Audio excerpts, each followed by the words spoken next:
ഇന്നത്തെ നമ്മുടെ അതിഥിയായി എത്തിയിരിക്കുന്നത് സിറോ മലബാർ സഭയുടെ അൽമായ കമ്മീഷൻ്റെ സെക്രട്ടറിയും കാഞ്ഞിരപ്പള്ളി രൂപത പാസ്റ്ററൽ കൗൺസിലിൻ്റെ സെക്രട്ടറിയുമായി സേവനം ചെയ്യുന്ന അഡ്വക്കേറ്റ് വി സി സെബാസ്റ്റ്യൻ സാറാണ്.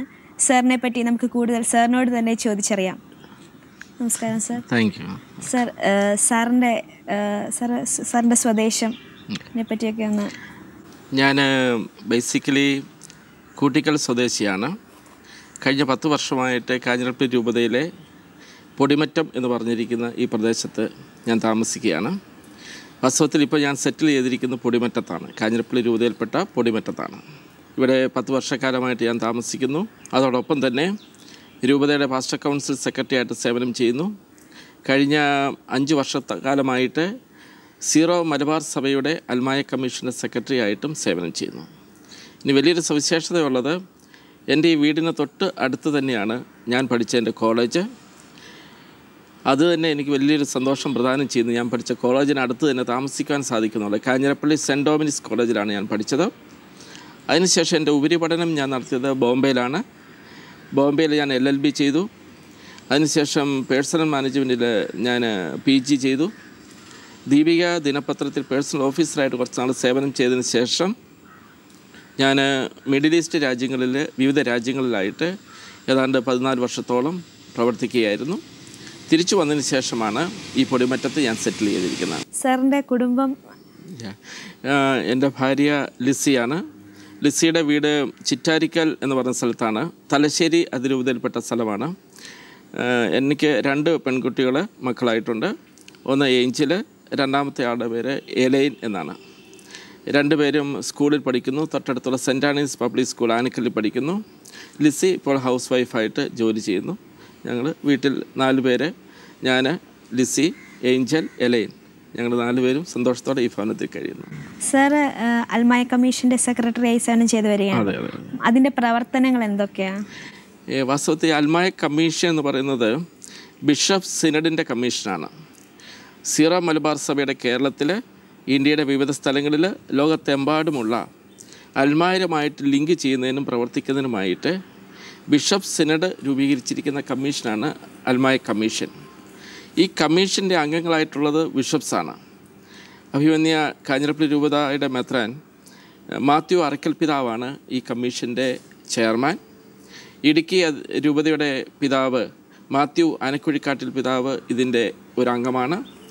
എറണാകുളം അങ്കമാലി അതിരൂപതയുടെ മെത്രാൻ, സഹായ മെത്രാൻ സെബാസ്റ്റ്യൻ പിതാവ്, ഇടയന്ത്രത്ത് പിതാവ് ഇതിൻ്റെ മറ്റൊരു അംഗവുമാണ്. ആദ്യമായിട്ടാണ് ഈ കമ്മീഷനിൽ എൻ്റെ സെക്രട്ടറി ആയിട്ട് ഒരു അൽമായനെ ബിഷപ്പ് സിനഡ് നിശ്ചയിക്കുന്നത്. ദൈവകൃപയാൽ എനിക്കാണ് ആ ഭാഗ്യം സഭയിലുണ്ടായത്. അങ്ങനെയാണ് ഞാൻ അൽമായ കമ്മീഷൻ്റെ സെക്രട്ടറി ആയിട്ട് വന്നത്. അൽമായ കമ്മീഷൻ്റെ പ്രവർത്തനങ്ങൾ എന്തൊക്കെയാണ്? അടിസ്ഥാനപരമായിട്ട് നോക്കുമ്പോൾ ഈ സീറോ മലബാർ സഭ, ഈ കമ്മ്യൂണിറ്റി, ഈ പമ്പാ നദിക്കും ഭാരതപ്പുഴയ്ക്കും ഇടയിലുണ്ടായിരുന്ന ഒരു ചെറിയ കമ്മ്യൂണിറ്റിയാണ് വർഷങ്ങൾക്ക് മുമ്പ്, നൂറ്റാണ്ടുകൾക്ക് മുമ്പ്. ഭാരതപ്പുഴയ്ക്കും പമ്പാ നദിക്കും ഉണ്ടായിരുന്ന ഒരു കമ്മ്യൂണിറ്റി പിന്നീട് അത് ഹൈറേഞ്ചിലേക്കും മലബാർ പ്രദേശങ്ങളിലേക്കുമായിട്ട് വ്യാപിച്ചു. 1960 ശേഷം 58, 59, 60 ഈ കാലഘട്ടങ്ങളിൽ പ്രത്യേകിച്ചും ഈ ലോകത്തിൻ്റെ പല ഭാഗങ്ങളിലേക്കും സീറോ മലബാർ സഭയിലെ അംഗങ്ങൾ പോവുകയുണ്ടായി. ഇന്ന് ലോകത്തിൻ്റെ എല്ലാ സ്ഥലങ്ങളിലുമായിട്ട് ഈ സമൂഹം ഇന്ന് വ്യാപിച്ചിരിക്കുകയാണ്. ലോകത്തിൻ്റെ പല ഭാഗങ്ങളിലുമുള്ള ഈ സമുദായത്തിലെ അംഗങ്ങളെ, സഭയിലെ അംഗങ്ങളെ സഭയുടെ മെയിൻ സ്ട്രീമിൽ കൊണ്ടുവന്ന് സ്ട്രെങ്തൻ ചെയ്യുക എന്നുള്ളതാണ് അൽമായ കമ്മീഷൻ്റെ ഏറ്റവും പ്രധാനപ്പെട്ട ഉദ്ദേശം. നമുക്ക് പല സംഘടനകളുണ്ട്, പല പ്രസ്ഥാനങ്ങളുണ്ട്, പല മൂവ്മെൻറ്റ്സുകളെല്ലാം ഉണ്ട്. സഭയിലുള്ള ഇങ്ങനെ പ്രസ്ഥാനങ്ങളുടെയും മൂവ്മെൻറ്റ്സിൻ്റെയും ഒക്കെ ഏകീകൃതമായിട്ടുള്ള പ്രവർത്തനം, അതോടൊപ്പം തന്നെ മറ്റ് സഭകളിൽ നിന്ന് വ്യത്യസ്തമായിക്കൊണ്ട് സീറോ മലബാർ സഭയുടെ ഐഡൻറ്റിറ്റി, അതിൻ്റെ പൈതൃകം, അതിൻ്റെ പാരമ്പര്യം, ഇവയെല്ലാം നമ്മുടെ അടുത്ത ജനറേഷന് വേണ്ടി കൈമാറുവാനും അവർക്ക് പങ്കുവയ്ക്കുവാനുമുള്ള മെക്കാനിസം, ആക്ടിവിറ്റീസ് രൂപപ്പെടുത്തുക എന്നുള്ളതാണ് ഒന്ന്. മറ്റൊരു വലിയ ഒരു ഏരിയ എന്ന് പറഞ്ഞാൽ ഇതൊരു ആത്മീയ തലത്തിലുള്ള ഒരു ഏരിയയാണ് ഞാൻ സൂചിപ്പിച്ചത്. പ്രധാനപ്പെട്ട മറ്റൊരു ഏരിയ ഭൗതിക തലത്തിലാണ്. ഈ പൗരസ്ത്യ കാനോൻ നിയമത്തിൽ അൽമായർ എന്ന് പറയുന്ന ഒരു കാനോനികയുണ്ട്. ആ ശീർഷകത്തിൽ പ്രത്യേകമായിട്ട് പറയുന്ന 10 കാര്യങ്ങളാണ്, 10 കാനോനികളാണ് അൽമായരെക്കുറിച്ച് പറയുന്നത്. അൽമായർ എങ്ങനെയാണ് പ്രവർത്തിക്കേണ്ടത്, സഭയിൽ ആരൊക്കെയാണ് അൽമായർ, സഭയുടെ നിയമപരമായിട്ടുള്ള കാഴ്ചപ്പാടിൽ അൽമായരുടെ ദൗത്യം എന്താണ്, ഉത്തരവാദിത്വം എന്താണെന്നൊക്കെയാണ് ഈ കാനോനിയെ പറയുന്നത്. അതിൻ്റെ അടിസ്ഥാനത്തിൽ നോക്കുകയാണെങ്കിൽ ഭൗതിക തലത്തിൽ ജീവിക്കുന്ന പ്രവർത്തിക്കുന്ന വൈദികരും സന്യസ്തരുമായി അല്ലാത്തവരെല്ലാം സഭയിൽ അൽമായർ എന്ന് പറയുന്ന ഇതിൽപ്പെടുകയാണ്. അപ്പോൾ ആ അൽമായരുടെ ഭൗതിക തലത്തെ മോട്ടിവേറ്റ് ചെയ്യുവാൻ വേണ്ടി സഭ ശ്രമിക്കുന്നതാണ്. ഭൗതിക തലത്തിൻ്റെ ഒരു ഉദാഹരണം ഞാൻ സൂചിപ്പിക്കട്ടെ. നമ്മുടെ കാർഷിക മേഖലയിലാണ് പ്രധാനമായിട്ടും സിറോ മലബാർ സഭയുടെ അംഗങ്ങൾ ഒരു കാലത്ത് പ്രവർത്തിച്ചിരുന്നത്. കാർഷിക മേഖലയിൽ ഒരു വലിയൊരു മുന്നേറ്റവും മാറ്റവും ഉണ്ടാക്കാൻ സാധിച്ചത് ഈ സഭയുടെ സപ്പോർട്ട് കൊണ്ടാണ്. പ്രത്യേകിച്ച് കുടിയേറ്റ രംഗങ്ങളിൽ, മൈഗ്രേഷൻ്റെ കാലഘട്ടങ്ങളിലൊക്കെ ഭൗതിക തലത്തിലുള്ള മനുഷ്യൻ്റെ വളർച്ചയ്ക്ക്, പ്രത്യേകിച്ച് കാർഷിക മേഖലയിലുള്ള വളർച്ചയ്ക്കൊക്കെ താങ്ങായിട്ടും പ്രോത്സാഹനമായിട്ടും ഒക്കെ പ്രവർത്തിച്ചത് ക്രൈസ്തവ പുരോഹിതന്മാരാണ്. അതുപോലെ തന്നെ വിദ്യാഭ്യാസ രംഗത്ത്, ആരോഗ്യരംഗത്ത്, മറ്റ് ശുശ്രൂഷ മേഖലകളിലൊക്കെ സഭയുടെ ശക്തിയും കേന്ദ്രമായിട്ട് സഭാ നേതൃത്വത്തിന്, പ്രത്യേകിച്ച് വൈദികർക്കും സന്യസ്തർക്കും സമർപ്പിതർക്കുമൊക്കെ പ്രോത്സാഹനമെല്ലാം കൊടുത്തത് അൽമായരാണ്.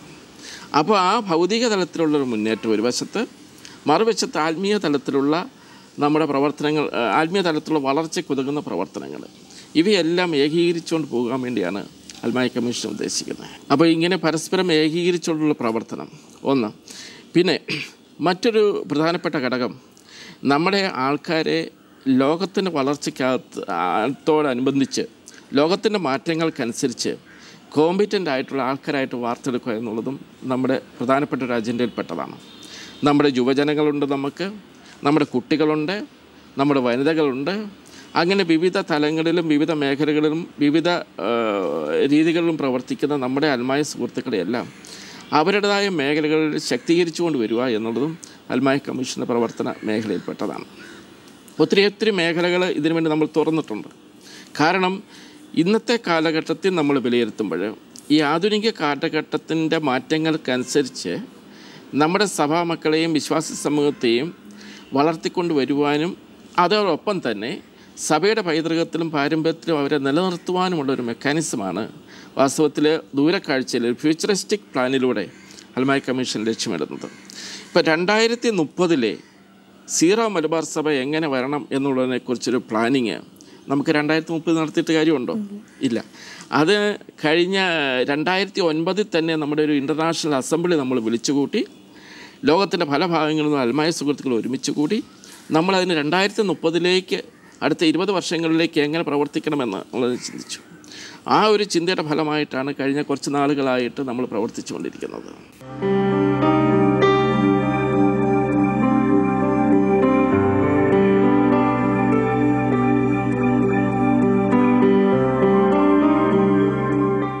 സർ, ഇന്ന് നമ്മൾ പൊതുവെ കണ്ടുവരുന്നൊരു കാര്യമാണ്, പ്രധാനമായും യുവജനങ്ങൾ അവരുടെ വിദ്യാഭ്യാസ കാര്യങ്ങൾക്ക് വേണ്ടിയിട്ടാണെങ്കിലും ജോലി ആവശ്യങ്ങൾക്ക് വേണ്ടിയിട്ടാണെങ്കിലും കേരളത്തിന് പുറത്തേക്ക്, വിദേശത്തേക്ക് പോകാൻ ശ്രമിക്കുന്നു. ഇതിന് എങ്ങനെ സഹായിക്കുന്നു ഈ അൽമായ കമ്മീഷൻ? മോൾ ചോദിച്ചത് വളരെ ഇന്നത്തെ കാലഘട്ടത്തിൽ വളരെ പ്രാധാന്യമുള്ള ഒരു ചോദ്യമാണ്. ഞാൻ മോളോട് തിരിച്ചു ചോദിക്കട്ടെ, മോളെവിടെയാണ് മോളുടെ എഞ്ചിനീയറിംഗ് അല്ലേ? അതെ. മോളെവിടെയാണ് മോളുടെ എഞ്ചിനീയറിംഗ്? ഞാനിവിടെ അമൽജ്യോതി കോളേജിൽ. അതിനുശേഷം എവിടെ പോയി? അത് കഴിഞ്ഞ് ഞാൻ തമിഴ്നാട്ടിലാണ് പോയത്. ഇപ്പം കേരളത്തിൽ വർക്ക് ചെയ്യുന്നല്ലേ? മോളുടെ PGയുടെ പഠനത്തിന് വേണ്ടി തമിഴ്നാട്ടിലേക്ക് പോകേണ്ട സാഹചര്യം ഉണ്ടായി. ഇതുപോലെ മോളുടെ പ്രായത്തിലുള്ള എത്രയോ ആൾക്കാർ കേരളം വിട്ട് പുറത്തേക്ക് പോയിക്കൊണ്ടിരിക്കുകയാണ്. ഞാൻ ഈ അടുത്ത നാളിൽ കേരളത്തിലെ എല്ലാ രൂപതകളിലെയും ഒരു ഇടവക എന്ന് വെച്ചുകൊണ്ട് ഞാനൊരു സർവേ നടത്തിച്ചു. അവിടുത്തെ തന്നെ പാസ്റ്റർ കൗൺസിൽ സെക്രട്ടറിമാരെല്ലാം ഉത്സാഹിച്ച് നടത്തിയ സർവേയാണ്. ഈ സർവേയുടെ റിസൾട്ട് ഞാൻ കഴിഞ്ഞ ബിഷപ്പ് സിനഡിൽ, സിറോ മലബാർ സഭയുടെ ബിഷപ്പ് സിനഡിൽ ഞാൻ അവതരിപ്പിച്ചപ്പോഴാണ് വാസ്തവത്തിൽ അഭിമന്യ പിതാക്കന്മാർ വളരെ ഞെട്ടിക്കുന്ന ചില യാഥാർത്ഥ്യങ്ങൾ മനസ്സിലാക്കാൻ കഴിഞ്ഞത്. ഒരു ഉദാഹരണം, അതിൻ്റെ ചില കാര്യങ്ങൾ മാത്രം ഞാൻ സൂചിപ്പിക്കാം. അതായത് നമ്മുടെ യുവജനങ്ങൾ 20 തൊട്ട് 32 വയസ്സ് വരെ പ്രായമുള്ള ആൾക്കാരിൽ 78% ആൾക്കാർ ഇന്ന് കേരളത്തിലില്ല. അത് പഠിക്കാനായിട്ടായിരിക്കും പുറത്ത് പോയിരിക്കുന്നത്, കേരളം വിട്ടിരിക്കുന്നത്, അല്ലെങ്കിൽ ജോലിക്കായിരിക്കും പോയിരിക്കുന്നത്, അല്ലെങ്കിൽ വിവാഹം കഴിച്ചു പോയിരിക്കുന്നവരായിരിക്കും. ഇങ്ങനെ പോയിരിക്കുന്ന ആൾക്കാർ വാസ്തവത്തിൽ 20 തൊട്ട് 32 വയസ്സ് വരെ പ്രായമുള്ള ആൾക്കാരെന്ന് പറഞ്ഞു കഴിഞ്ഞാൽ നമുക്കറിയാമല്ലോ, അവരാണ് നാളെ ഒരു കുടുംബമായിട്ട് മാറേണ്ടവർ. ഇങ്ങനെ പോയിരിക്കുന്ന നല്ലൊരു ശതമാനം ആൾക്കാർ തിരിച്ചിങ്ങോട്ട് കേരളത്തിലേക്ക് വരാൻ വേണ്ടിയല്ല പോയിരിക്കുന്നത്. നല്ലൊരു ശതമാനം ആൾക്കാർ കുടുംബങ്ങൾ ഇവിടെ കേരളത്തിൽ കാണുമായിരിക്കും. പക്ഷെങ്കിൽ ഇങ്ങനെ പോയിരിക്കുന്ന പലരും മറ്റു രാജ്യങ്ങളിൽ സെറ്റിൽ ചെയ്യുകയാണ്. ഈ മൈഗ്രേഷൻ തുടങ്ങിയിട്ട് നമുക്ക് 1960-കളിലാണ് മൈഗ്രേഷൻ ഈ രീതി തുടങ്ങിയത്. പക്ഷെങ്കിൽ ഈ കഴിഞ്ഞ കാലഘട്ടങ്ങളിലാണ്, ചുരുങ്ങിയ ഒരു 10-15 വർഷത്തിനിടയിലാണ് ഈ രീതിയിലുള്ള വലിയൊരു ഒഴുക്ക് ഉണ്ടായത്. അതിൽ 20 തൊട്ട് 32 വയസ്സ് വരെ പ്രായമുള്ള ആൾക്കാർ കേരളത്തിന് വെളിയിലുള്ളവരുണ്ട്, ഇന്ത്യയുടെ പല സ്ഥലങ്ങളിൽ മാത്രമല്ല വിദേശ രാജ്യങ്ങളുള്ളവരുണ്ട്. പക്ഷേ ഇങ്ങനെയുള്ള പോയിരിക്കുന്ന ആൾക്കാരെ സഭയുടെ ആ പൈതൃകത്തിലും പാരമ്പര്യത്തിലും മെയിൻ സ്ട്രീമിൽ കൊണ്ടുപോകാനുള്ള ഒരു മെക്കാനിസം നിലവിൽ സഭയ്ക്കില്ലായിരുന്നു. അതിന് കാരണങ്ങളുണ്ട്. അത് സഭാത്മകമായ കാരണങ്ങളാണ്. അതിൻ്റെ ടെക്നിക്കൽ പ്രശ്നങ്ങളുണ്ട്. ഒരു ടെക്നിക്കൽ പ്രശ്നം എന്താണെന്ന് ചോദിച്ചു കഴിഞ്ഞാൽ, ഞാൻ നേരത്തെ സൂചിപ്പിച്ചല്ലോ മോളെ, സീറോ മലബാർ സഭ എന്ന് പറയുമ്പോൾ കേരളത്തിലാണ് പ്രധാനമായിട്ടും അതിൻ്റെ ആക്സസ് ഉള്ളത്. സഭകൾക്ക് പല ടെറിട്ടറികൾ നിശ്ചയിച്ചിട്ടുണ്ട്. ടെറിട്ടറി എന്ന് പറഞ്ഞു കഴിഞ്ഞാൽ രൂപതാ സംവിധാനത്തിലുള്ള ടെറിട്ടറിയാണ്.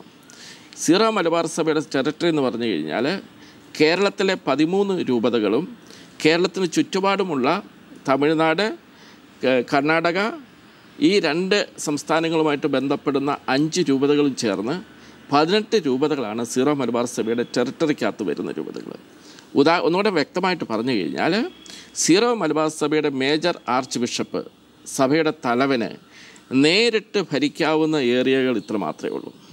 പക്ഷെ നമ്മുടെ കമ്മ്യൂണിറ്റി സീറോ മലബാർ സഭയുടെ ഈ ഏരിയയ്ക്കുള്ളിൽ മാത്രം ഒതുങ്ങിയല്ല ഇന്ന് പോകുന്നത്. ബാംഗ്ലൂരുണ്ട്, ഡൽഹിയിലുണ്ട്, ഇന്ത്യയിൽ തന്നെ പല സ്ഥലങ്ങളിലായിട്ട് ഏതാണ്ട് 150ഓളം മിഷൻ കേന്ദ്രങ്ങളുണ്ട്. കേരളത്തിന് പുറത്ത് ഇന്ത്യക്കുള്ളിലായിട്ട് തന്നെ നമുക്ക് 11 രൂപതകളുണ്ട്. കല്യാൺ രൂപത ഉൾപ്പെടെ ഈ അടുത്ത നാളിൽ രൂപീകൃതമായ ഫരീദാബാദ് രൂപത ഉൾപ്പെടെ 11 രൂപതകളുണ്ട്. ഇന്ത്യക്ക് വെളിയിൽ ചിക്കാഗോ രൂപതയുണ്ട്. ഇന്ത്യക്ക് വെളിയിലാണെങ്കിൽ നമുക്ക് 400ഓളം മിഷൻ സ്റ്റേഷൻസ് ഉണ്ട്. പക്ഷേ ഈ മിഷൻ സ്റ്റേഷൻസുകളിലൊന്നിലും നമുക്ക് നേരിട്ട് ആക്സസ് ഇല്ല. അവിടെ അച്ഛന്മാരുടെ ഷോർട്ടേജ് ഉണ്ട്. നമുക്ക് സീറോ മലബാർ സഭയുടെ ക്രമം അനുസരിച്ചുള്ള കുർബാന കിട്ടാനുള്ള സാഹചര്യങ്ങൾ വളരെ കുറവാണ്. നമ്മുടെ ആൾക്കാരിങ്ങനെ സ്പ്രെഡ് ചെയ്തുകൊണ്ടിരിക്കുന്നു. പക്ഷേ അവരെ ഒന്ന് കേന്ദ്രീകരിച്ചുകൊണ്ട് വരുവാൻ നമുക്ക് സാധിക്കുന്നില്ല. അതുകൊണ്ട് ഈ വരുന്ന മൈഗ്രേഷൻ ഈ ഏജിൽ വരുന്നവരുടെ വന്നു കഴിയുമ്പോൾ അവരെ കൊണ്ടുവരാനുള്ളൊരു മെക്കാനിസം വർക്ക് ചെയ്യാൻ നിലവിലില്ലാത്തപ്പോഴാണ് അൽമായ കമ്മീഷൻ്റെ പ്രസക്തി വളരെ വളരെ കൂടുതലായിട്ട് നമുക്ക് ഫീൽ ചെയ്യുന്നത്. ഞങ്ങൾ വാസ്തവത്തിൽ അഭിമന്യ മാത്യു ആർക്കൽ പിതാവും ഞാനും കൂടെ ജപ്പാൻ അങ്ങനെയുള്ള 1-2 രാജ്യങ്ങൾ ഒഴിച്ച്, ആഫ്രിക്കൻ രാജ്യങ്ങൾ ഒഴിച്ച് ലോകത്തുള്ള പ്രധാനപ്പെട്ട രാജ്യങ്ങൾ നമ്മുടെ ആൾക്കാരുള്ളതെല്ലാം പോകുകയുണ്ടായി. ഒരു ഉദാഹരണങ്ങൾ പറഞ്ഞാൽ സിംഗപ്പൂരിലാണെങ്കിൽ 5 കേന്ദ്രങ്ങളുണ്ട്. നമുക്ക് 5 കേന്ദ്രങ്ങൾ, Singapore central, north, east, west, south, ഇവിടങ്ങളിലെല്ലാം ആയിട്ട് നമ്മുടെ നല്ലൊരു ശതമാനം കമ്മ്യൂണിറ്റി ഉണ്ട്. അവിടെ പോയിരിക്കുന്നവരെല്ലാം പഠിക്കാൻ പോയിരിക്കുന്നവരുണ്ട്, ജോലിക്ക് പോയിരിക്കുന്നവരുണ്ട്, എല്ലാം ഏതാണ്ട് 40 വയസ്സ് താഴെയുള്ള ആൾക്കാർ. അവരവിടെ സെറ്റിൽ ചെയ്യുകയാണ്. അവരുടെ കുഞ്ഞുങ്ങൾ ഇനി അവിടെ വളരാൻ പോവുകയാണ്. ആ കുഞ്ഞുങ്ങളെ ഈ പാരമ്പര്യത്തിൽ അടിയുറച്ച് നമുക്ക് കൊണ്ടുപോകാൻ സാധിക്കുന്നില്ലെങ്കിൽ നാളെ അവർ സീറോ മലബാർ സഭയിൽ കാണത്തില്ല. എന്തിനേറെ കത്തോലിക്ക സഭയെ പോലും സിംഗപ്പൂരിൽ കാണാൻ വഴിയില്ല. കാരണം അവിടുത്തെ കൾച്ചർ എൻ്റർലി ഡിഫറെൻ്റ് ആണ്. നമ്മുടെ ആൾക്കാർ കഴിഞ്ഞ നാളുകളിൽ കുടിയേറിയ വലിയൊരു സ്ഥലമാണ് ഗൾഫ് രാജ്യങ്ങൾ. ഗൾഫിലെ എല്ലാ രാജ്യങ്ങളിലും, ആ രാജ്യങ്ങളെല്ലാം ഞാൻ പോയുണ്ടായിട്ടുണ്ട്. അവിടെ വല്ല കൂട്ടായ്മകളുണ്ട്. മോളെ റിലേറ്റീവ്സ് ഇല്ലേ ഗൾഫിൽ? ഉണ്ട്, ദുബൈയിലുണ്ട്. ആ ഗൾഫ് രാജ്യങ്ങളുള്ള ആൾക്കാരെ അവിടെ നമുക്ക് കുർബാന അർപ്പിക്കാനുള്ള വളരെ റെസ്ട്രിക്ഷൻസ് ഉണ്ട്. പ്രത്യേകിച്ച് സൗദി അറേബ്യ പോലെ രാജ്യത്തുള്ള പ്രവർത്തനങ്ങൾക്ക് വളരെയേറെ നിയന്ത്രണങ്ങളുണ്ട്. എന്നിരുന്നാൽ തന്നെയും വിശ്വാസ തീഷ്ണതയും നിറഞ്ഞു നിൽക്കുന്ന ഒരാത്മായ സമൂഹത്തെ ഞാൻ കണ്ടിട്ടുള്ളത് ഗൾഫ് രാജ്യങ്ങളിലാണ്. കാരണം ബൈബിളിൽ പറയുന്ന വലിയൊരു കാര്യമുണ്ട്. മരുഭൂമിയിലെ പ്രാർത്ഥനയുണ്ടല്ലോ, അത് ഏറ്റവും ശക്തമാണ്. കിട്ടിട്ടില്ലേ? മരുഭൂമിയിൽ വെച്ചാണ് അത്ഭുതങ്ങൾ മുഴുവൻ ദൈവം പ്രവർത്തിച്ചത്. മരുഭൂമിയിലൂടെയാണ് നമ്മുടെ ജനത്തെ ദൈവം മുന്നോട്ട് നയിച്ചത്. മരുഭൂമിയിൽ നടത്തുന്ന പ്രാർത്ഥനകൾക്കുള്ള വിടുതലുകൾ നമുക്ക് പറഞ്ഞറിയിക്കാൻ വയ്യാത്തതാണ്. കാരണം ഏതാണ്ട് 10-11 വർഷക്കാലം സൗദി അറേബ്യയിൽ ജോലി ചെയ്തിട്ടുണ്ട് ഞാൻ. സൗദി അറേബ്യയിൽ ജോലി ചെയ്തപ്പോൾ ഇതുപോലൊരു കമ്മ്യൂണിറ്റി നമ്മൾ രൂപീകരിച്ച് ഒരുമിച്ച് പ്രാർത്ഥിച്ച് ഭയങ്കരമായ വലുതായ വിടുതലുകൾ ദൈവത്തിൽ നിന്ന് നമുക്ക് കിട്ടിയിട്ടുണ്ട്. വിഷയം വെച്ച് പ്രാർത്ഥിക്കുന്നവർക്ക് അതോടൊപ്പം തന്നെ ഗൾഫ് രാജ്യങ്ങളിലുള്ള ആൾക്കാരെ എല്ലാം ഏകീകരിച്ചുകൊണ്ട് വരാനുള്ളൊരു മെക്കാനിസം നമ്മളിപ്പം വർക്ക് ചെയ്ത് വന്നു. ദുബൈയിലാണേലും UAE മൊത്തത്തിലാണെങ്കിലും അതോടൊപ്പം തന്നെ ഖത്തറിലാണെങ്കിലും മസ്കറ്റിലാണേലും സൗദി അറേബ്യയിലാണേലും ബഹ്റിനിലാണേലും പിന്നെ കുവൈറ്റിലാണേലും നമുക്കിപ്പോൾ നല്ല അൽമായ കേന്ദ്രങ്ങളെല്ലാം ഡെവലപ്പ് ചെയ്തുകൊണ്ട് വരിക. അപ്പം ഈ മൈഗ്രേഷനിലുള്ള ആൾക്കാരെ ഏകീകരിച്ചുകൊണ്ട് വരാനുള്ള ഒരു സംവിധാനം. ഇനി ഇപ്പുറത്തേക്ക് മാറിക്കഴിഞ്ഞാൽ ഗൾഫ് രാജ്യങ്ങൾക്ക് ശേഷം അടുത്തൊരു മൈഗ്രേഷൻ വന്നിരിക്കുന്നത് UK-യിലേക്കാണ്. ഇതെല്ലാം വന്നത് ഓരോ രാജ്യത്തിൻ്റെയും സാമ്പത്തികമായ വ്യത്യാസങ്ങൾക്കും സാമ്പത്തികമായ വളർച്ചയ്ക്കും തളർച്ചയ്ക്കും അനുസരിച്ചുള്ള മാറ്റങ്ങളുടെ ഭാഗവും അവസരങ്ങൾ. സർവൈവൽ മെക്കാനിസം ഏറ്റവും കൂടുതൽ ഉള്ള ആൾക്കാർ ആരാന്ന് ചോദിച്ചു കഴിഞ്ഞാൽ എനിക്ക് നിസ്സംശയം പറയും സീറോ മലബാർ സഭയുടെ ഫെയ്ത്ത്ഫുള്ളാണ്. ഏത് പ്രതിസന്ധി വന്നു കഴിഞ്ഞാലും അതിനെ അതിജീവിക്കാനുള്ള ഇത്. ഗൾഫ് രാജ്യങ്ങളിൽ പ്രതിസന്ധി വരുന്നു എന്ന് കണ്ടു കഴിഞ്ഞപ്പോൾ നമ്മുടെ ആൾക്കാർ എങ്ങോട്ട് പോയി? UK-യിലേക്ക് പോയി, അയർലൻഡിലേക്ക് പോയി, സ്കോട്ട്ലൻഡിലേക്ക് പോയി, അമേരിക്കയിലേക്ക് നേരത്തെയും പോയിക്കൊണ്ടിരിക്കുന്നു, ഇപ്പോഴും പോയിക്കൊണ്ടിരിക്കുന്നു. അമേരിക്കയിലും UK-യിലും പ്രശ്നങ്ങൾ, റിസഷൻ, സാമ്പത്തിക ഭദ്രതയില്ലായ്മ, കടങ്ങൾ ഇതെല്ലാം വന്നു കഴിഞ്ഞപ്പോൾ നമ്മൾ അടുത്തൊരു ഓൾട്ടർനേറ്റീവ് കണ്ടു. എങ്ങോട്ട് പോയി? നമ്മൾ ന്യൂസിലാൻഡിലേക്ക് പോയി, ഓസ്ട്രേലിയയിലേക്ക് പോയി. ഇന്നിപ്പം ഓസ്ട്രേലിയയിലെ മെൽബോൺ എന്ന് പറയുന്ന സ്ഥലത്ത് 3000 കുടുംബങ്ങൾ ഉൾക്കൊള്ളുന്ന ഒരു ഇടവക നമുക്കുണ്ട്. വലിയ സംഭവമാണ്. നമ്മുടെ ആൾക്കാർക്ക് പലർക്കും അറിയില്ല. ഞാൻ ന്യൂസിലാൻഡിലെ ഓക്ലാൻഡിൽ, ന്യൂസിലാൻഡ് തന്നെ ക്രൈസ്റ്റ് ചർച്ചിൽ, ഹാമിൽട്ടണിൽ, ബഹേരയിൽ, റോട്ടറയിൽ ഇവിടെയെല്ലാം പോയി നമ്മുടെ നല്ല ഗ്രൂപ്പുകൾ സംഘടിപ്പിച്ചിരിക്കുകയാണ്. അതുപോലെ തന്നെ ഓസ്ട്രേലിയയിലേക്ക് കടന്നു കഴിഞ്ഞ് കഴിഞ്ഞാൽ ഓസ്ട്രേലിയയിലെ മെൽബോണ്, സിഡ്നി, കാൻബറ, ബ്രീസ്ബന്, ടൗൺസ്വില്ല്, അഡിലെയ്ഡ്, പെർത്ത്, ഡാർവിൻ, ഇത്രയും ആ രാജ്യത്തിൻ്റെ എല്ലാ കോർണറുകളിലും നമ്മുടെ ആൾക്കാരുണ്ട്. അവരെല്ലാം ഏകീകരിക്കുന്ന സംഭവം.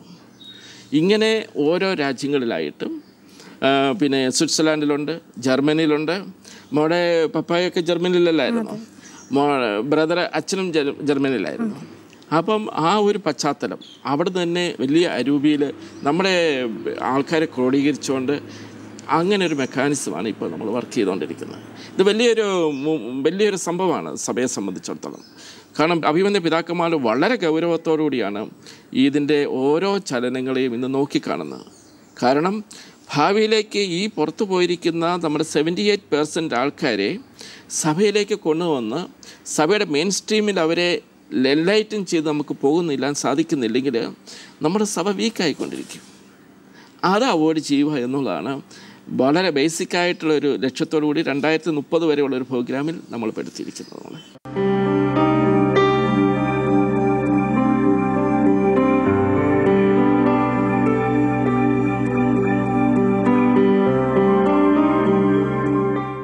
സർ, ഈ അൽമായർ ഈ വൈദികരെ എങ്ങനെ നോക്കിക്കാണുന്നു? അൽമായർ വൈദികരെ എങ്ങനെ നോക്കിക്കാണുമെന്ന് മോൾ ചോദിച്ചു കഴിഞ്ഞാൽ ഞാനൊരു ചെറിയൊരു കൺഫ്യൂഷനിലാണ് നിൽക്കുന്നത്. മറ്റൊന്നുമല്ല മോളെ, കാരണം ഞാൻ ഈ അൽമായ കമ്മീഷൻ്റെ സെക്രട്ടറി സ്ഥാനം ഏറ്റ് കഴിഞ്ഞ സന്ദർഭത്തിൽ എൻ്റെ സുഹൃത്ത് എന്നെ ടെലിഫോണിൽ വിളിച്ചിട്ട് പിറ്റേ ദിവസം പത്രത്തിൽ ഇതിൻ്റെ ന്യൂസും ഫോട്ടോയൊക്കെ വന്നു കഴിഞ്ഞപ്പം വിളിച്ചിട്ട് പറഞ്ഞു, എന്നോട് നൽകിയ ഏറ്റവും വലിയ ഉപദേശം സഭയോടും അച്ഛന്മാരോടും അധികം അടുക്കരുതേ, അത് വലിയ പ്രതിസന്ധിയാണ് ഉണ്ടാക്കുന്നത് എന്നാണ്. ഞാനത് വളരെ പുഞ്ചിരിയോടുകൂടി അത് സ്വീകരിച്ചു. ഞാൻ തിരിച്ചു മോളോട് തന്നെ ഒരു ചോദ്യം ചോദിക്കട്ടെ. നമ്മുടെ വൈദികർ എവിടെ നിന്നാണ് ഉള്ളവരാണ്? നമ്മുടെ വീടുകളിൽ നിന്ന് തന്നെ ഉള്ളവരാണ്. മോടെ ബ്രദർ വൈദികൻ, എൻ്റെ കസിൻസ് വൈദികരായിട്ടുള്ളവരുണ്ട്, സിസ്റ്റേഴ്സ് ആയിട്ടുള്ളവർ. വൈദികരും സിസ്റ്റേഴ്സും സന്യസ്തരും എല്ലാം നമ്മുടെ വീടുകളിൽ നിന്നുള്ള നമ്മുടെ കൂടപ്പിറപ്പുകളും നമ്മുടെ സഹോദരങ്ങളുമാണ്. ഒന്ന്, അവർക്കുള്ള അടിസ്ഥാന വിദ്യാഭ്യാസവും അടിസ്ഥാന ആത്മീയതയും എല്ലാം ലഭിച്ചത് നമ്മുടെ കുടുംബങ്ങളിൽ നിന്നും നമ്മുടെ ചാച്ചനും അമ്മച്ചിയും നമ്മുടെ സഹോദരങ്ങളും നമ്മളെല്ലാവരും കൂടി ഇരുന്ന് നടത്തുന്ന പ്രാർത്ഥനയിൽ നിന്നും അരൂപിയിൽ നിന്നും അല്ലേ? തീർച്ചയായിട്ടും വൈദികർ ഒരു അവസ്ഥയിലേക്ക് ഒരു കൂദാശ സ്വീകരണത്തിലൂടെ മാറിയിരിക്കുന്നു എന്ന് മാത്രം വ്യത്യാസമേ ഉള്ളൂ. മറ്റൊരു വ്യത്യാസം, വലിയ വ്യത്യാസമുള്ളത് വൈദികർ അഭിഷക്തരായിട്ടുള്ള വ്യക്തികളാണ്. അതാണ് ബൈബിളിൽ വളരെ വ്യക്തമായിട്ട് പറഞ്ഞിട്ടുണ്ട്. അഭിഷക്തരെ തുടരുത് എന്ന് പറഞ്ഞിട്ടുണ്ട്. അത് പ്രത്യേകിച്ച് എല്ലാവരും ഉദ്ദേശിച്ച് പറഞ്ഞിരിക്കുന്നത്. കാരണം ഈശോ ദൈവത്തിൻ്റെ വലിയ പരിശുദ്ധാത്മാവിൻ്റെ അഭിഷേകം സിദ്ധിച്ചവരാണ് വൈദികർ. ഇവരുടെ അഭിഷേകത്തിൻ്റെയും ഇവരുടെ പ്രവർത്തനങ്ങളുടെയും നിർമ്മല ഹൃദയത്തിൻ്റെയും നിസ്വാർത്ഥ സേവനത്തിൻ്റെയും പ്രതിഫലനവും രൂപവും ഭംഗിയും എല്ലാമാണ് ശരിക്കും പറഞ്ഞ സഭ. തിരിച്ച് മോളോട് ഒരു കാര്യം കൂടി ഞാൻ ചോദിക്കട്ടെ. ലോകത്തിൽ എത്രയോ സമുദായങ്ങളുണ്ട്, എത്രയോ മതങ്ങളുണ്ട്. കത്തോലിക്ക സഭയെപ്പോലെ ഇത്രയും നിസ്വാർത്ഥമായിട്ട് അർപ്പണ ബുദ്ധിയോടെ പ്രവർത്തിക്കുന്ന വൈദികരെ പോലുള്ളവർ ഉൾക്കൊള്ളുന്ന ഒരു സംവിധാനം ലോകത്തിൽ വേറെ ആർക്കെങ്കിലും ഉണ്ടോ? ഇല്ല. അത് തന്നെയാണ് നമ്മളെ നമ്മുടെ ഏറ്റവും വലിയ അഭിമാനം എന്ന് പറഞ്ഞ്.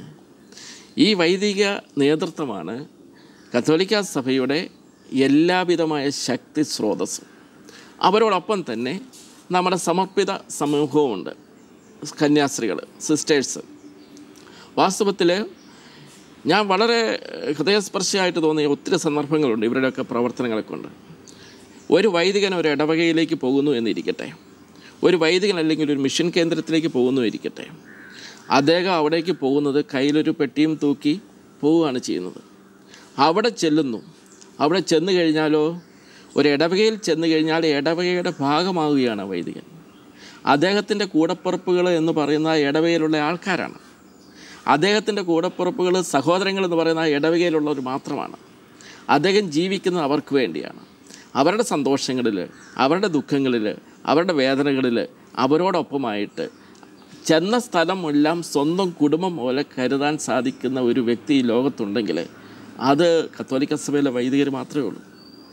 അതുപോലെ ഇന്ന് നടത്തുന്ന സേവനങ്ങൾ, വൈദികരും സന്യസ്തരും നടത്തുന്ന സേവനങ്ങൾക്ക് നമുക്ക് സാധിക്കുമോ? പലതും ഏത് പാതിരാത്രിയിലാണെങ്കിലും എന്ത് അസുഖം ഉണ്ടെങ്കിലും ഏത് രീതിയിൽ ബുദ്ധിമുട്ടുകൾ ഉണ്ടെങ്കിൽ പോലും അങ്ങോട്ടൊരു ഒരു കാര്യവുമായിട്ട് ചെല്ലുന്ന ഒരാളെ വെറും കൈയോടെ ഒരു വൈദികരും പറഞ്ഞു വിടുന്നില്ല.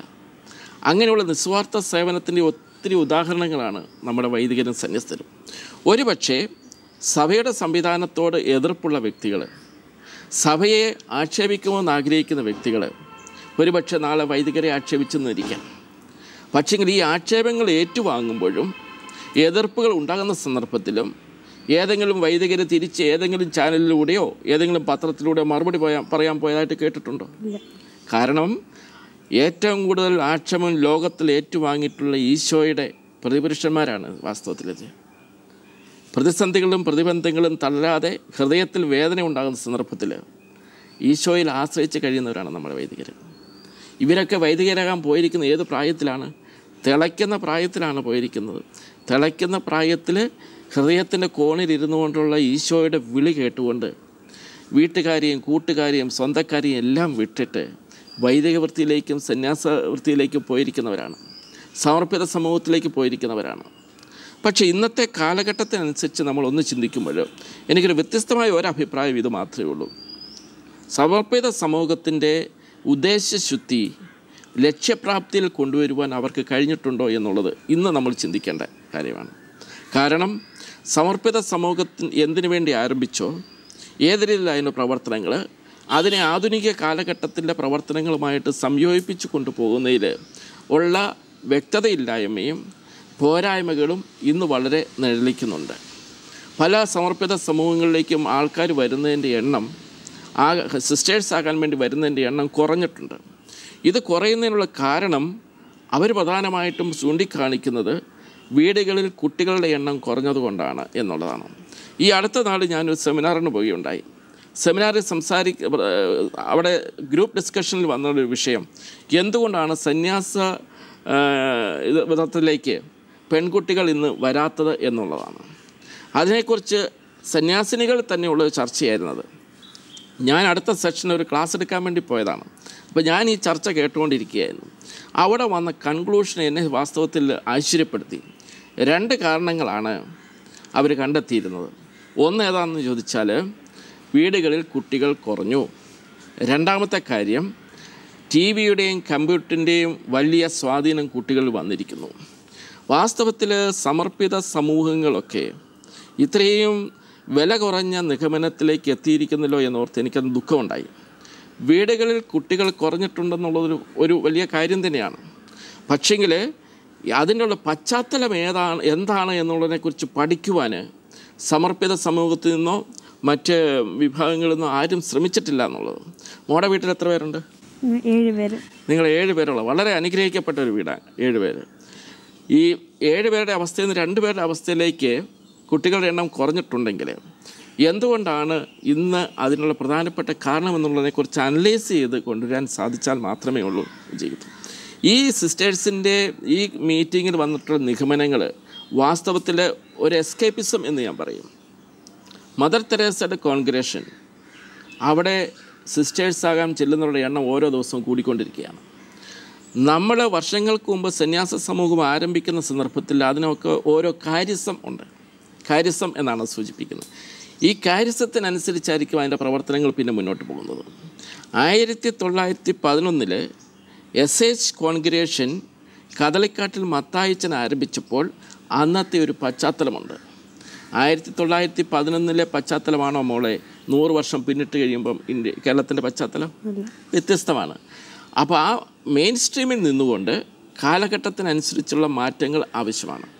അതോടൊപ്പം തന്നെ ഞാനൊരു കോൺഗ്രേഷനിലേക്ക് എൻ്റെ ഞാനോ അല്ല മോളോ ഒരു സന്യാസ സമൂഹത്തെ നോക്കിക്കാണുമ്പോഴോ അല്ല കോൺഗ്രേഷനിലേക്ക് പോകാൻ വേണ്ടി ശ്രമിക്കുമ്പോഴോ അടിസ്ഥാനപരമായിട്ട് അവിടെ എനിക്ക് കാണണം, എന്തെങ്കിലും ഒരു പ്ലസ് പോയിൻ്റ് എനിക്ക് കാണാൻ സാധിക്കണം.